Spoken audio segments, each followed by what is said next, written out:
Hello, chosen one. I want to bring a message to you. I want to put a message out there that our ego is very tricky. This unseen identity that has been developed within us over time by society. I want you to always remember that it's very tricky, very subtle. The tricks that your ego plays on you, the deception that your ego does, is very deep and very subtle and very complex and very intelligent. There are things about your identity that your ego is brilliantly protecting. And this is what allows you to come up with assumptions, come up with beliefs, come up with different ideas, different ways in which you try to speak for reality or speak for God. And I just want to let you know, chosen one, that anyone can speak for God or speak for reality. But it's important to always remember that reality always has the ability to speak for itself. Speaking for God or speaking for reality is never a necessary thing to do. And that's the whole point of contemplation and retreating and quieting yourself and quieting your mind. It's not so that you can have a comfortable, quiet mind. It's so that you can stop narrating life when life clearly speaks on it for itself. Get rid of all of these narrations, these ideas that you can't give up. And you're pretending as though these ideas actually are equivalent to reality, or they can replace reality, or, you're pretending like you have this right to put your own twist on reality. And this entitlement you have, these reservations you have, these beliefs you have about God and about life are actually keeping you from seeing life and understanding life for what it really is. And the reason why that is because life is not here to be understood logically by your mind. There are certain lower levels of life that you can understand on a logical level. But in general,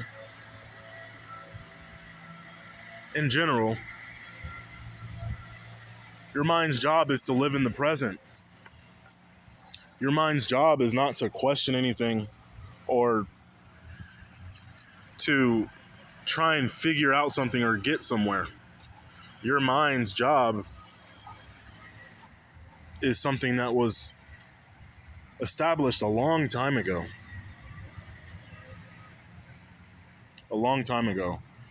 And so the truth of the matter is that the real vastness of God's wisdom, understanding of truth in life and creation, it's something that has, it's not that it's too big to wrap your mind around it. Your mind isn't even capable of existing within the same dimensions of universal wisdom. And so until you transcend your mind and you transcend human understanding and you transcend this identity of being a human in the first place, and you identify yourself as a spirit, which is what you are, you're a spirit handling a body temporarily. Until you do that, you are all you're doing is you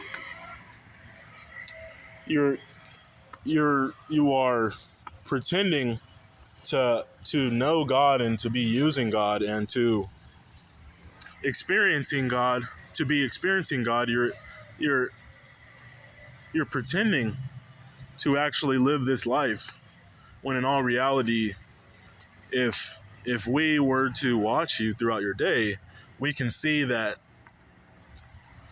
the magic of God is not actually taking place for you. Or at least we will be able to see that you don't actually believe the way you're portraying, if you're portraying to believe in God.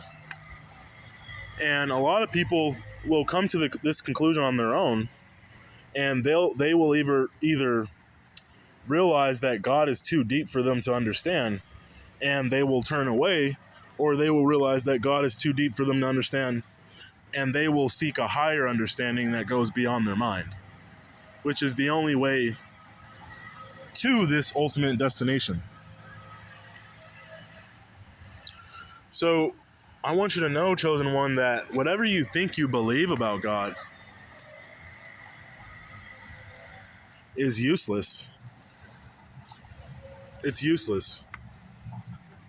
Whatever religious way or worldly way you are going about this journey is useless. You can't impress God. There's nothing for you to show God. There's nothing for you to convince God of. There's nothing that you can reveal to God. All there is for things to be revealed to you. This is about you being the one that doesn't know. Not only do you not know, but you don't have the capability of knowing, which is why you need something like a Holy Spirit to come and enlighten you. This Holy Spirit is something that automatically exists in you when there's no programming taking you away from this nature about you. So I'm going to leave it at that, and I'll talk about this another time, because I want to be someone who positively spreads the truth. I don't want to be a source of conflict or argument. And I definitely don't want my channel to be based on argument. But I want to leave you with this. This whole thing, this whole process of you finding God is automatic, and it's not something that you can do. You are not doing anything. Your thoughts are not doing anything. This person you think you are is doing nothing. This is an automatic process that only happens through grace, through allowance, through surrender. This is the result of you leaving unserving things in the past. And when there's nothing left, all you have left is your journey back home to God. All paths lead back to God. So I look forward to diving deeper into these topics. But I just wanted to put this out there because this message is for people that are trying to understand God on a logical, worldly level, thinking that there's something in this world that will lead them to God, when everything in this world could only lead you to the world. We're looking at the seen, the world of the seen, which means that it's already been brought out of the unseen by God through the process of creation. So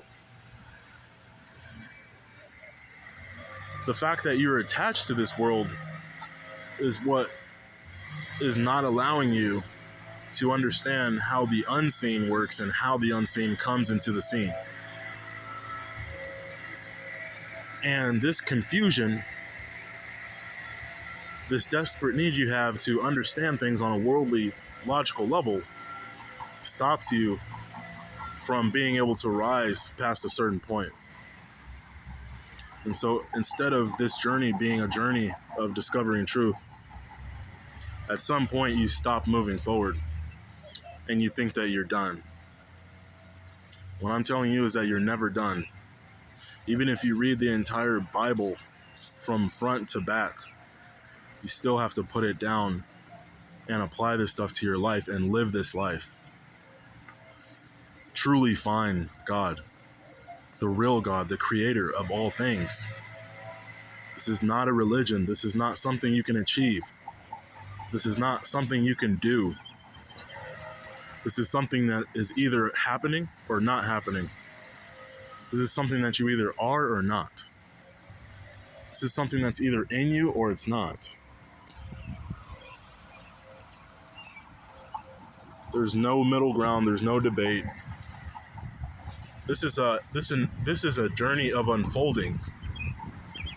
This is not a journey of achieving or attaining. This is a journey of remembering. Remembering what already has always been true. Subscribe, like, comment, ask questions. See you in the next video.